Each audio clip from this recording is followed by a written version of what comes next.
Hola, buenas tardes, buenos días a todos. Es un verdadero honor para mí poder participar en este congreso. Fui invitado por mi amigo, el doctor Raúl Ibarra. Yo hice radiología en el Instituto Nacional de Ciencias Médicas y Nutrición, Salvador Subirán. Posteriormente me vine a hacer especialidades aquí a Milwaukee, Wisconsin, en el Medical College of Wisconsin y me quedé como adscrito. Conocí al doctor Ibarra cuando yo empezaba un par de años de escrito que estuve en el Hospital de Nutrición y él empezó su residencia y de verdad agradezco mucho la invitación. Voy a hablar acerca de las enfermedades que predominan en los glóbulos superiores, en el pulmón, y por qué esto es importante. El pulmón es un órgano muy heterogéneo y hay diferencias regionales en el pH, en ventilación-perfusión, en drenaje linfático y también la mecánica de la caja torácica es muy particular.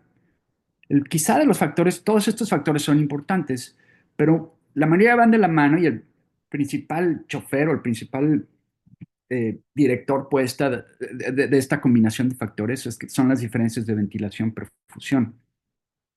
Además, el efecto de la gravedad per se también influye en la distribución de algunos de los hallazgos pulmonares.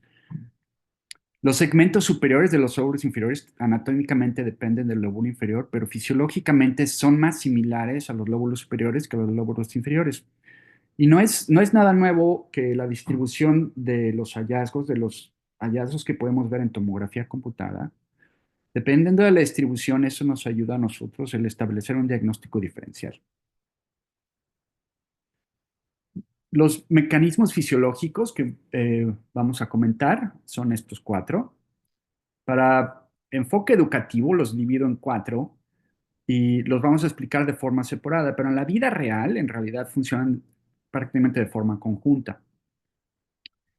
Diferencias en ventilación-perfusión, diferencias en el drenaje linfático, diferencias regionales metabólicas y mecánica de la caja torácica. Este es un diagrama que hice algunos años con uno de mis residentes. Es un trabajo que presentamos en la RCNA. Sin embargo, cada uno tiene sus principales representantes de patología. Por ejemplo, en ventilación-perfusión lo dimos en perfusión y en ventilación. En perfusión, pues obviamente edema pulmonar. Y en ventilación, principalmente agentes inhalados o en pacientes fumadores, por ejemplo, como por ejemplo el enfisema centroglobular. En cuanto a drenaje linfático, pues tuberculosis, infecciones granulomatosas, sarcoidosis son los ejemplos clásicos. Metabolismo, calcificación pulmonar metastásica es uno de ellos. Mecánica, quizá la que más aplica es la espondilitis anquilosante. Y vamos a tocar algunos de ellos. Bueno, empezando acerca de las diferencias en ventilación-perfusión. Tanto la ventilación como la perfusión son más predominantes en las bases pulmonares. Y ambos procesos fisiológicos aumentan de forma lineal, pero desigual, si comparamos los ápices con las bases. Esto va a resultar que los ápices estén sobreventilados y las bases están sobreperfundidas, lo que hace que la relación entre uno y otro, ventilación-perfusión, disminuye de los ápices a las bases pulmonares. Esto es recordando algo de fisiología básica. Aunque el edema pulmonar unilateral como tal no aplica tanto a esto, sino también tiene un poco de factor mecánico, hay un edema pulmonar muy característico que ocurre prácticamente exclusivo, al menos de forma inicial, en el edema pulmonar cardiogénico, y esto ocurre en pacientes que tienen regurgitación mitral aguda. Lo más frecuente es que hay un infarto agudo del miocardio que ocasiona infarto del músculo papilar, se rompe la cuerda tendinosa y ocasiona regurgitación mitral aguda.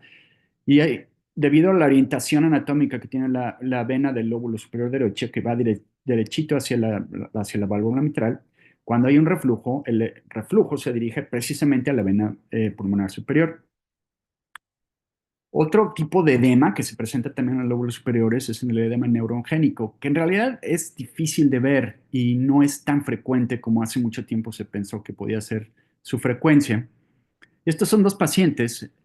El que tienen aquí de su lado izquierdo es un paciente con cardiomiopatía dilatada, insuficiencia mitral crónica, pero aquí tuvo un episodio agudo. Y si se fijan, hay edema en los lóbulos superiores, pero predominantemente en el lado derecho. Esto se sugirió en la radiografía y el paciente se le realizó un ecocardiograma y efectivamente se encontró que tenía un empeoramiento agudo de la regurgitación mitral. Y este es un paciente con un EBC hemorrágico muy extenso, que en su radiografía inicial se encontró que tenía edema de los lóbulos superiores y posteriormente progresó a edema un poco más difuso. A final de cuentas, el paciente falleció por el evento por la hemorragia cerebral. Aquí son pacientes con enfisema, y esto es para mostrarles nuevamente que el enfisema es predominantemente en lóbulos superiores y en porciones medias. Este es un paciente con eh, fumador de cigarrillos que tiene edema centrilobular, principalmente en porciones medias, porciones superiores, que lo estoy representando aquí con este asterisco amarillo. Y este es un paciente fumador de marihuana, debido a la forma en la como se forma la marihuana, que la sostienen por mucho tiempo en inhalación. No es infrecuente, sobre todo cuando se usan grandes volúmenes de marihuana y con bastante frecuencia, se llega a producir este enfisema buloso. Noten que el resto del pulmón está relativamente preservado. Otros pacientes con enfisema, este paciente tiene tanto enfisema paraseptal como enfisema centrilobular, y la diferencia, como los podemos ver, es que aquí en el enfisema centrilobular todavía podemos definir las porciones centrales del lóbulo eh, pulmonar secundario, que es básicamente una pequeña rama arterial y una pequeña rama bronquial, la que llegamos a ver en el centro de eso es la rama arterial, y hacia la periferia está el intersticio interlobular, que contiene las venas pulmonares y linfáticos. Perdón, se me avanzó la diapositiva. Y hacia la periferia del pulmón tenemos el enfisema paraseptal. Esto también obviamente asociado a tabaquismo. Y aquí como contraste pongo un paciente con deficiencia de alfa-1 antitripsina que no está relacionado a inhalación y tiene enfisema hacia las bases pulmonares. Lo estoy representando aquí con estos asteriscos anaranjados. El resto del parénquima pulmonar, yo sé que no es prácticamente comparar manzanas con manzanas, pero aquí se ve que los lóbulos superiores y las porciones medias están relativamente radiográficamente normal comparado con las bases pulmonares. Hay algunas entidades que ocurren prácticamente exclusivamente en fumadores. Una de ellas es la bronquiolitis respiratoria asociada a enfermedad intersticial. Por sus cifras en inglés se conoce como RBILD o RBILD. Y lo que ocurre aquí es que hay una acumulación de macrófagos en bronquiolos respiratorios en alveolos. Casi siempre está asociado a tabaquismo activo, aunque se ha visto también que en pacientes que dejaron de fumar recientemente también se llega a ver, aunque no estén como tal en un periodo de fumador activo, puede persistir un par de años, incluso estos cambios que llegamos a ver. También, obviamente, como son pacientes fumadores, podemos ver enfisema asociado. Estrictamente hablando, tiene dos vertientes. Una que es nada más la bronquiolitis respiratoria. En teoría, el paciente es asintomático, pero en realidad sí pueden tener ciertos síntomas muy leves. Y la que es un poquito más sintomática es cuando ya hay afección del intersticio, donde hay un asociamiento, se asocia también engrosamiento del intersticio. Los pacientes que siempre tienen tos y disnea. Esto que siempre se presenta en adultos de mediana edad, y el daño es potencialmente reversible. Esto es muy difícil de comprobar, porque estos pacientes, pues obviamente como no están tan enfermos, no está tan justificado hacer alguna biopsia. Entonces, en realidad, esto se infiere en base a cambios por tomografía, pero en realidad no está tan comprobado de forma histopatológica. Estos son ejemplos, son cambios muy leves. En realidad, lo que se llega a ver son nódulos centrilobulares un poquito mal definidos, que se hacen más notables cuando usamos una reconstrucción en MIP o en máxima intensidad de proyección. Estos son cortes axiales, pero sin el MIP, y llegan a ser un poquito más difíciles de ver. La forma en la que lo podemos nosotros identificar es que vemos como que el parénquima pulmonar está un poco sucio, y ya cuando ponemos un poquito más de atención, en realidad llegamos a identificar esos nódulos centrilobulares. Este es un paciente con un, eh, un, con algo un poquito más, una RBILD un poquito más severa, en la que sí se ven ya más notoriamente esos nódulos pulmonares centrilobulares. También llegamos a ver algo de engrosamiento de las paredes de los bronquios, como por ejemplo aquí. Y también se pueden llegar a ver como tal algo de vidrio despulido.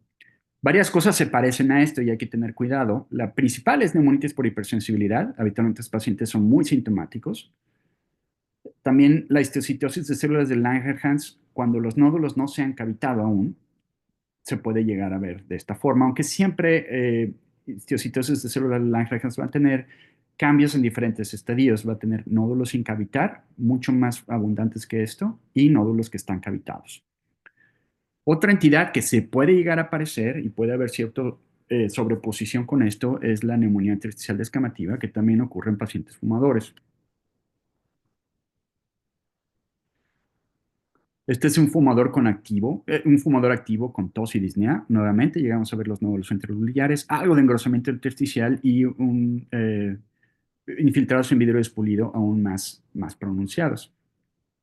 Este es un paciente también fumador activo, pero aquí en este caso ya el paciente tiene neumonía intersticial descamativa. No es que de uno progrese a otro, son entidades completamente distintas, pero pueden coexistir. Es por eso que también estos cambios pueden ser difíciles de... A veces estamos casados con la idea de que tenemos que atribuir los cambios a una sola enfermedad y eso en realidad en pulmón no es, no es siempre que tiene que ocurrir así. Puede haber más de dos cosas o tres cosas pasando al mismo tiempo. Y en esta entidad lo que llegamos a ver es más vidrio espulido, quistes intrapulmonares, pero también llegamos a ver algo de enfisema. Más ejemplos, un poquito más severos, aquí obviamente, pues obviamente esos nódulos son mucho más pronunciados. Otro paciente también con neumonía intersticial descamativa, también mucho más pronunciada. Aquí, por ejemplo, esto sí se parece mucho morfológicamente a neumonitis por hipersensibilidad en una fase subaguda. Este es un paciente que los pongo de contraste, este es un paciente que vimos hace un par de años, muy sintomático, con mucha disnea, y este paciente se encontró que tenía neumonitis por hipersensibilidad. Otras cosas que se pueden inhalar. Son tres diferentes pacientes con diferentes neumoconiosis, empezando con silicosis, que la tenemos aquí del lado izquierdo. Hay granulomas calcificados y neocalcificados que tienden a coalescer hacia los lóbulos superiores. Este es en reconstrucción con MIP. Las tres son con reconstrucciones con MIP para que sea más fácil identificar esos nódulos. Y la distribución que les estoy tratando de explicar, que es más hacia porciones medias y lóbulos superiores. Esta es una neumoconiosis en un paciente que trabaja como soldador. Y este otro paciente que trabaja en una fundidora, que están expuestos a inhalación de partículas y metales de forma constante. Es difícil como atribuirlo a una partícula, a un elemento en particular, debido a todos los elementos con los que llegan a trabajar, todos los materiales. La neumonía eosinofílica es un proceso inflamatorio bastante severo en el pulmón. Puede estar asociada a muchas cosas, entre ellas a cosas de inhalación. Cuando es de esa forma, casi siempre los cambios van a predominar en las porciones superiores, como en este paciente, que tenemos una consolidación en el lóbulo superior izquierdo, mucho vidrio despulido, algo de engrosamiento intersticial. Aquí es muy difícil hacer un diagnóstico tanto por clínica como por imagen, porque se puede parecer esto en muchas cosas. La clave aquí en el diagnóstico, a veces cuando vemos nosotros como radiólogos, es la distribución de los cambios, pero también los pacientes, el clínico puede también inferir si existe eosinofilia periférica o bien si existe el incremento de la cuenta de eosinófilos en los lavados broncoalveolares. Otros tres pacientes distintos con neumonitis por hipersensibilidad, que también se asocia a inhalación de partículas. Este es en un paciente con un estadio más subagudo y estos dos pacientes son con estadio subagudo crónico. Este paciente a la derecha, con definitivo cambios crónicos. Y casi siempre aunque de forma ya más tardía se llega a afectar también las bases pulmonares, en general los cambios van a predominar hacia las porciones superiores. Este paciente que les muestro aquí a su izquierda es un paciente con fibrosis quística. Eh, el, la, secreciones bronquiales siguen un flujo que va direccionado que va, digamos, de la mano a la ventilación-perfusión. Y por eso es que no es tan sorprendente que pacientes que tienen fibrosis quística, que en general el drenaje de secreciones bronquiales está afectado en todo el pulmón, de forma inicial o en estadios medios se puede ver que están más afectados las porciones superiores. Si se fijan aquí, hacia las porciones un poquito más abajo, está relativamente preservado las bases pulmonares o está menos afectado que las porciones superiores. Este paciente ya tiene bronquiectasias, tiene muchas secreciones, tiene engrosamiento peribronquial, etcétera. Y este es un paciente con aspergilosis broncopulmonar alérgica, que es un paciente con asma, Y clásicamente es un signo radiológico que si lo pensamos, casi siempre predomina en las porciones medias y superiores del parénquima pulmonar. Otros pacientes con fibrosis quística, este paciente desafortunadamente se complicó con una fístula broncopleural y esto se convierte en un gran problema, ya que es difícil que esas fístulas lleguen a cerrar. Casi siempre van a requerir tratamiento quirúrgico y lo que ocurre es que una de esas bronquiectasias se rompe hacia el espacio pleural. Otro paciente con hemoptisis, también con fibrosis quística, lo que ocurre es que hay una inflamación e infección recurrente crónicas que llegan a ser muy severas, lo que ocasiona que las arterias bronquiales se dilaten, se hagan muy tortuosas y con tiempo llegan a erosionar hacia la mucosa bronquial. Estos pacientes se presentan con hemoptisis muy severa. El drenaje linfático es otro de los mecanismos.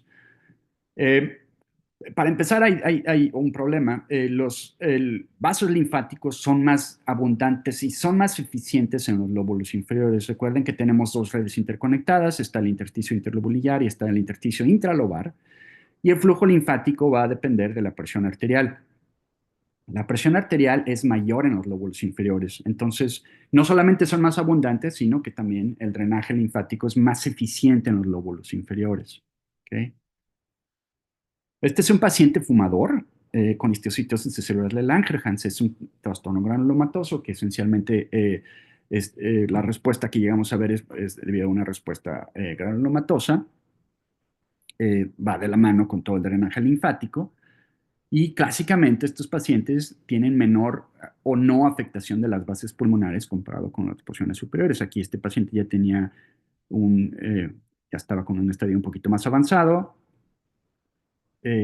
Varios de esos nódulos pulmonares están cavitados, hay otros que aún no se cavitan, como por ejemplo estos que están más hacia la periferia, otros más hacia las porciones centrales. Otro paciente con un estadio bastante severo de histiocytosis de células de Langerhans, habitualmente son nódulos mal definidos, casi siempre miden menos de un centímetro, muy similar a este otro paciente que le estaba presentando. Y invariablemente estos pacientes tienen nódulos en varios estadios, nódulos que ya están cavitados o nódulos pequeñitos que aún no se cavitan. Puede haber algunas porciones que nosotros vemos como parénquima normal entre los quistes y los nódulos pulmonares y casi siempre la distribución es pirebronquial y centrilobular. Pacientes con estadios mucho más severos, aquí ya los quistes están más confluentes, han aumentado de tamaño, pero en este paciente, por ejemplo, las bases pulmonares aún estaban relativamente preservadas. Sarcoidosis es otro trastorno inflamatorio multisistémico. Se caracteriza por la formación de granulomas no gaseosos. Etiología desconocida, que hay mecanismos inmunológicos, también se asocia a infecciones, expresiones ambientales, se llega a afectar el sistema nervioso central, piel, pulmón, hígado, vaso, sistema musculoesquelético. Y también son cambios que nosotros por tomografía llegamos a ver que predominan hacia las porciones medias y lóbulos superiores. Estos pacientes ya con un estadio muy avanzado, con fibrosis confluente, se parece mucho a pacientes con silicosis. En radiografía clásico lo que vemos es linfadenopatía mediastinal y engrosamiento de los hilos pulmonares, también por linfadenopatía. Y podemos llegar a ver también en radiografía el involucro del intersticio con un engrosamiento reticulonodular. Obviamente en tomografía va a ser mucho más sensible y específica para ver estos cambios. En estadios ya muy crónicos llegamos a ver involucro de la vía aérea, aunque esto puede ser difícil como radiólogo describirlo, ya que eh, se ve prácticamente igual cuando hay cicatrices en el parénquima pulmonar que ocasionan distorsión bronquial. Raramente sarcoidosis también se llega a presentar con quistes y cavitaciones. Este paciente en realidad tenía una presentación poco habitual de sarcoidosis. Vemos la linfadenopatía mediastino y de los hilos pulmonares, pero tenía involucro como tal de los espacios alveolares. Pero nuevamente predominan los lóbulos superiores. Esto obviamente lo tuvimos que descartar como una biopsia pulmonar. Se hizo una biopsia percutánea y se encontró que esto era sarcoidosis. La sarcoidosis puede hacer muchos cambios. Estos son los casos que yo les muestro que se ven como los cambios más frecuentes, pero en realidad sarcoidosis puede hacer muchas cosas. Hemos visto involucro únicamente de los lóbulos inferiores o incluso asimétrico en cuanto a los pulmones. involucro de varios órganos abdominales, etcétera. Esta es una entidad muy caprichosa, pero clásicamente esto es lo que vemos, es el engrosamiento nodular a lo largo de los bronquios y las pequeñas arterias pulmonares. Pacientes con estadios más crónicos, muchas cicatrices parenquimatosas, distorsiones bronquiales, destrucción del parenquima pulmonar hacia las porciones medias y superiores. Tuberculosis es algo que a lo mejor estamos un poco más familiarizados. Es una infección granulomatosa por Mycobacterium tuberculosis. La infección primaria usualmente lo vamos a ver en edades tempranas. Se presenta en la infección temprana, que en realidad es un poco difícil de ver, al menos comparado con la incidencia de la tuberculosis crónica, pues vemos en la primaria adenopatías, infiltrados y consolidaciones focales. TB recurrente, bueno, pues ya vamos a ver consolidaciones que se pueden cavitar y infiltrados en árboles de gemación, y ya se empieza a diseminar por el resto del árbol traqueobronquial. Este es un paciente que se presentó con tuberculosis de reactivación. Vemos algunos nódulos infiltrados hacia porciones medias y superiores, una cavitación quizá que es difícil de ver aquí en la radiografía, y también posiblemente del lado izquierdo también. Dos pacientes distintos con nódulos mal definidos hacia los lóbulos superiores, y este otro paciente que tenía esta cavitación en el segmento superior del lóbulo inferior izquierdo, y alrededor de esa cavitación había infiltrados en árbol de gemación.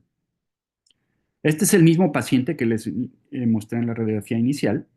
Y sí, efectivamente, conforme avanzó el tiempo, esto fue unos meses después, desarrolló esta gran consolidación con una cavitación en el lóbulo superior derecho, tenía otra cavitación del lado izquierdo, y también no son al mismo tiempo la radiografía y las tomografías, y también desarrolló también involucro del lóbulo inferior derecho. Pero los cambios son más severos en el lóbulo, en las porciones superiores. Los pacientes con tuberculosis miliar, el paciente que está marcado con 1A y 1B, tenía una distribución miliar, pero con involucro principalmente de porciones medias y superiores. Este es otro paciente, también con TB miliar, aunque también tenía algo de árbol de gemación y esa consolidación en el lóbulo superior derecho.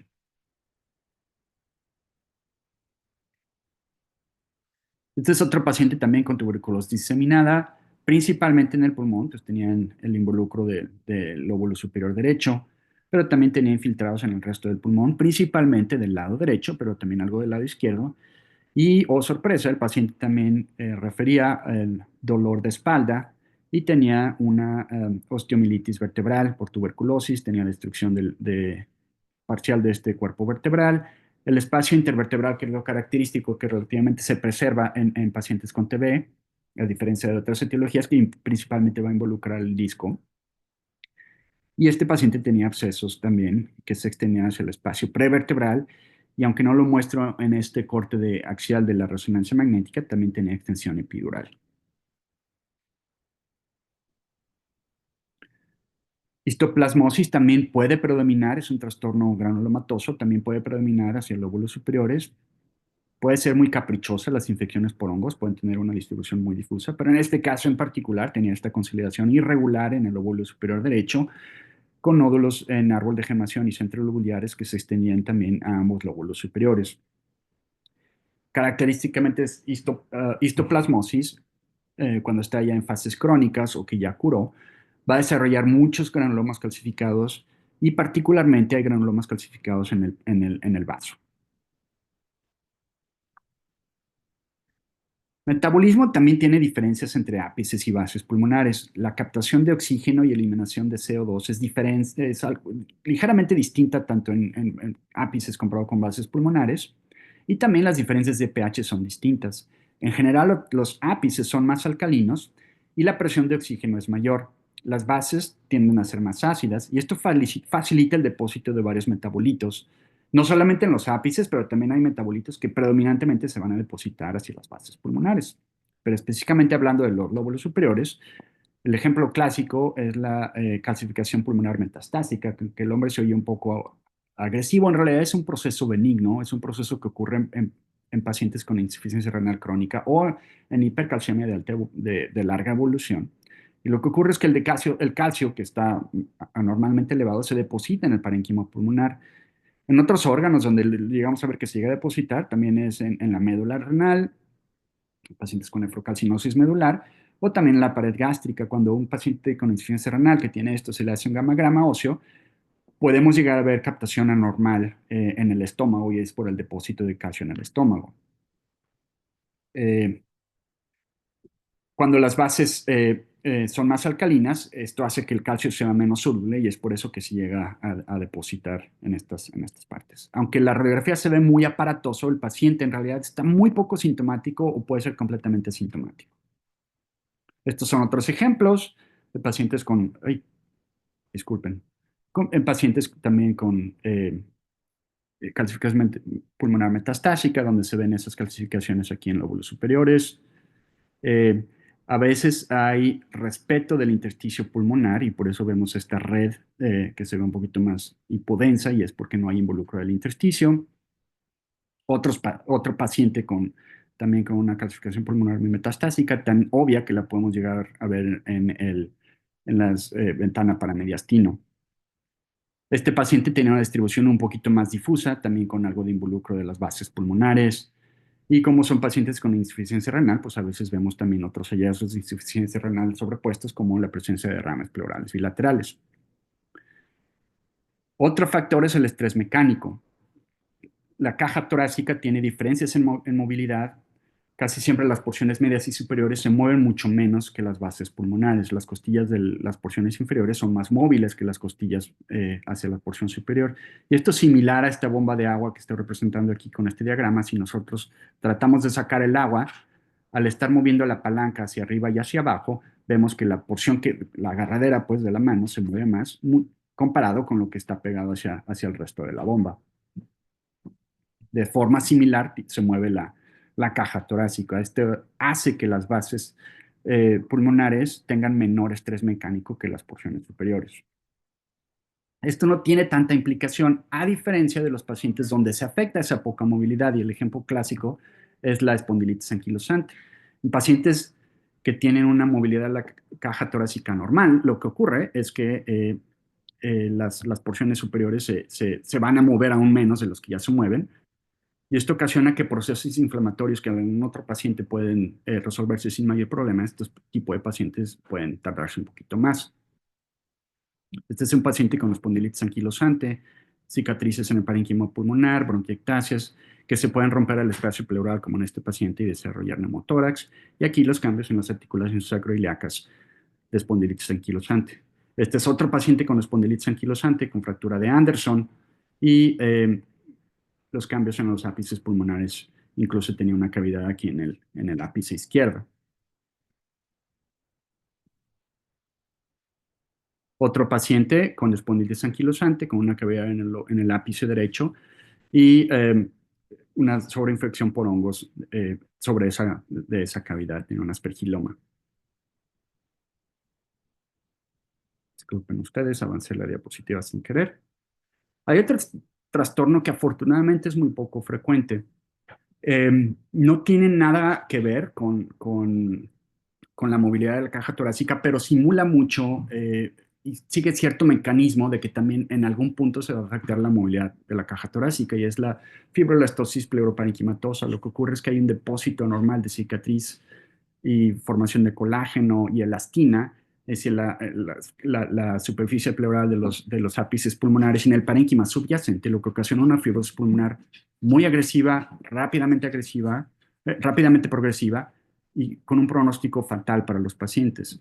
Eh, es un proceso muy raro, puede ser idiopático o puede ser asociado a otras cosas. Por ejemplo, pacientes con neumonitis por sensibilidad crónica ocasionalmente pueden desarrollar esto. Sea idiopática o secundaria, la sobrevida es muy baja. La sobrevida de 5 años es solamente del 30%. La única opción que estos pacientes llegan a tener es trasplante pulmonar. Estos son otros ejemplos de fibrolastosis pleuroparenquimatosa. Y casos extras son neumonitis por hipersensibilidad. Este es un paciente con neumonitis asociada a inmunoterapia, que hay algunos agentes que se han asociado a neumonitis por hipersensibilidad y se afectan principalmente las porciones medias y superiores A diferencia de este otro paciente, que quizá por la diferencia de sensibilidad, solubilidad de metabolitos, perdón, tenía principalmente involucro de las vasos pulmonares en un paciente con toxicidad por amiodarona. Bueno, para concluir, pues el pulmón es un órgano heterogéneo con mecanismos fisiológicos interrelacionados. Los patrones de distribución de hallazgos radiológicos es fundamental para establecer un diagnóstico diferencial y tener en mente estas diferencias fisiológicas nos puede ayudar a establecer dichos diagnósticos diferenciales. Así como hay patrones que provienen en lóbulos superiores, que son muchos, los que les acabo de mencionar, algunos de ellos, también hay unos que afectan también a lóbulos inferiores, que los podemos discutir en otra ocasión. Muchas gracias por su atención.